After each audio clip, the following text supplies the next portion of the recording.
খাগড়াছড়িতে তীব্র গরমে পর্যটকের সংখ্যা কমে গেছে, তবে সাজেক থেকে ঘুরে এসে খাগড়াছড়ি পর্যটন স্পটগুলো ঘুরে দেখছেন তারা। খাগড়াছড়ি থেকে বিস্তারিত জানিয়েছেন সহকর্মী জহুরুল আলম।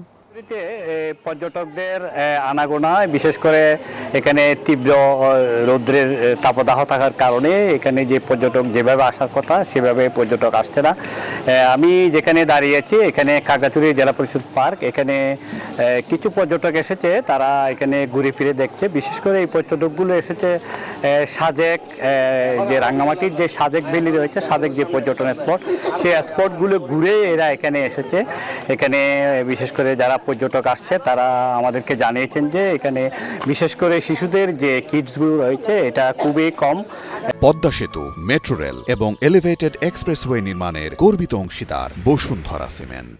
এখানে একটি ট্রেন ছিল, দীর্ঘদিন থেকে এই ট্রেনটি, বাচ্চাদের এই ট্রেনটি অচল হয়ে পড়ে আছে।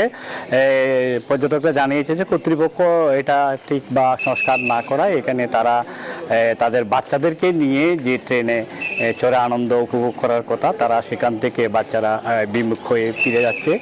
আমাদেরকে যারা টুরিস্ট পুলিশ রয়েছে তারা আমাদেরকে জানিয়েছেন যে তারা এখানে সার্বক্ষণিক তারা টহল অব্যাহত রেখেছে। পাশাপাশি তারা সিভিল ড্রেসেও এখানে যারা পর্যটকরা নিরাপদে নির্বিঘ্নে যাতে তারা এখানে ঘুরতে পারে সেই জন্য তারা এখানে কাজ করে চলেছে।